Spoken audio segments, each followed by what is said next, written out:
जो भजन लाल जी की सरकार है उसने घोषणा कर दी दिव्या कुमार जी ने, भाई इनको एक सरकारी कंपनी बना के और उसमें जो पैसा जो सीधा जाए। पर कह रहे हम घोषणा कर दिए, मैं कह रहा हूँ अभी तक कोई घोषणा नहीं की हमारी। तो ये अधिकारियों की रिश्तेदारी एजेंसी ले रखी है। कई आज तक ग्राम पंचायत में 75 साल में परिषद जीत नहीं किया, एलडीसी का कर दिया, सचिव का कर दिया। अरे चपड़ासी का तो करो कम से कम। शौचालय का पैसा लाभार्थी के खाते में आ सकता है, तो सुरक्षा गार्ड का खाते में पैसा क्यों नहीं आ सकता है लाभार्थी का?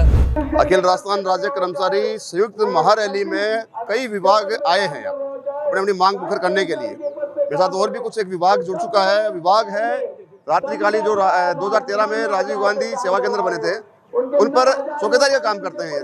या यूँ कहें कि चपरासी से लेकर चौकीदारी का काम ये करते हैं और लगातार मांग कर रहे हैं कि ठेकेदारी प्रथा को खत्म किया जाए, वहीं पर इनकी मानदेय में वृद्धि हो। मेरे साथ कुछ जुड़ चुके हैं। नाम क्या नाम आपका? मेरा नाम पप्पू राम गुजर है, मैं प्रदेश अध्यक्ष हूँ राजस्थान का।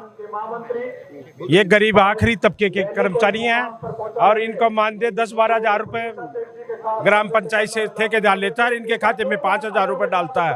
और मैं राज्य सरकारों से ये कहता हूँ, जो भी आती है घोषणा करती है, बजट घोषणा गई सरकार ने कर दी कंपनी बना के। ये कंपनी बना के हमारे को 20-25 साल हो गई। कमेटी कोशिश करते हैं, हम धरना प्रदर्शन खूब करते हैं, अलग से भी करते हैं। दर जो भी हमारा विधायक है विधानसभा क्षेत्र पर, हम कलेक्टर साहब को सबको देते हैं, पर हमारी सुनवाई पता नहीं, हमारी या तो आवाज़ नहीं पूछ रही है मुख्यमंत्री तक, क्योंकि मुख्यमंत्री जी भी सरपंच रहे हुए हैं। भाई इनका कम से कम न्यूनतम मजदूरी 18,000 तो कर दिए, जो अपना परिवार तो पालन पोषण कर काम समान करते हैं। हम काम समान करते हैं। अब ये सरकार जो भजन लाल जी की सरकार है उसने घोषणा कर दी दिव्या कुमार जी ने, भाई इनको एक सरकारी कंपनी बना के और उसमें जो पैसा जो सीधा जाए। पर कह रहे हम घोषणा कर दिए, मैं कह रहा हूँ अभी तक कोई घोषणा नहीं की हमारी।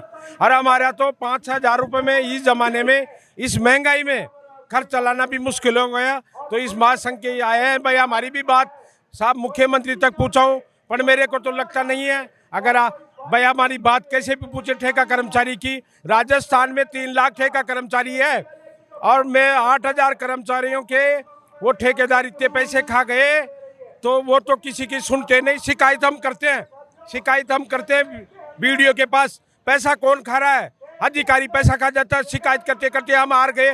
भाई शिकायत क्यों करे? ठेकेदार बोला मैंने तो पैसे दिए हैं, कोई नहीं सुनाई करता है। जो ये अधिकारियों की रिश्तेदारी एजेंसी ले रखी है।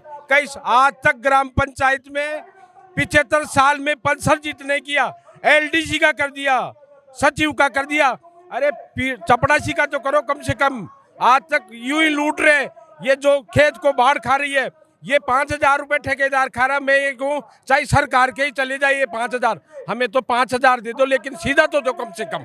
देखिए इनकी मांग जो है कि एक कहावत इन्होंने कही है कि जब खेत ही बाढ़ कोई खेत को खाए तो खेत क्या पन पाए। बरौनी में कहावत चली है कि अगर जो सुरक्षा करनी है वही अगर लूट रहे हैं सरकार को, डिपार्टमेंट को, तो वो डिपार्टमेंट आगे नहीं बढ़ सकता। क्या नाम आपका? मेरा नाम बंसीलाल है, मैं प्रदेश मीडिया प्रभारी हूँ सुरक्षा गार्ड संघ का। और मैं तो राजस्थान सरकार से यही निवेदन करना चाहता हूँ कि आप अगर शौचालय का पैसा लाभार्थी के खाते में आ सकता है, तो सुरक्षा गार्ड का खाते में पैसा क्यों नहीं आ सकता है लाभार्थी का?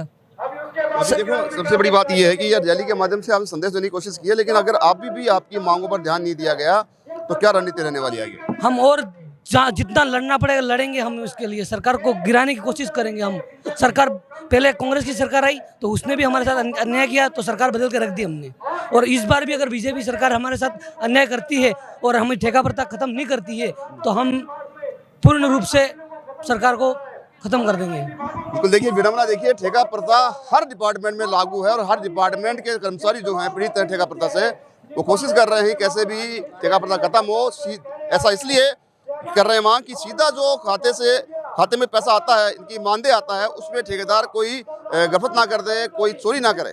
सरकार से पहले भी कई डिपार्टमेंट मांग कर चुके हैं कि ठेकेदारी प्रथा खत्म की जाए, लेकिन हालात ये बन चुके हैं कि 5-5 हजार रुपये में घर चलाने को मजबूर है। मेरे साथ और भी मौजूद है, मैं बात कर लेता हूँ। क्या नाम है? मेरा नाम राजेश कुमार निनामा है, मैं प्रदेश महामंत्री हूँ संगठन का। मैं प्रतापगढ़ जिले से हूँ। हम कई बार आए हैं, कई बार सरकार हमें वादा ही करती है, मौका एक बार नहीं कई बार इन्होंने मौका दिया है कि आज नहीं हम कल आपका आदेश निकाल देंगे, अगली सरकार ने हमें नोटिफिकेशन जारी भी किया, मतलब नोटिफिकेशन जारी नहीं किया, हमने RSLD कंपनी घोषित करके हमको उस कंपनी में डालने के लिए बोला था। तो ये सरकार हमको नोटिफिकेशन जारी नहीं कर रही है। इस प्रकार हम आंदोलन के लिए तैयार हो हम। बिल्कुल, देखिए राज्य जो कर्मचारी रैली है, महारैली है, उसके माध्यम से इन्होंने भी अपनी बात रखी है और मुखर करने की कोशिश की है। चेतावनी दी है सरकार को, यदि सरकार समय रहते हैं इनकी मांगों पर ध्यान दे ले, अन्यथा रण होगा और रण के सामने जब ये युवा या फिर ये कर्मचारी अपनी पे आएगा तो शायद सरकार को भी दामन पे आंच पहुंच सकती है। सोई कैमरा पर्सन सचिन के साथ संदीप अग्रवाल, गोल्डन न्यूज, जयपुर।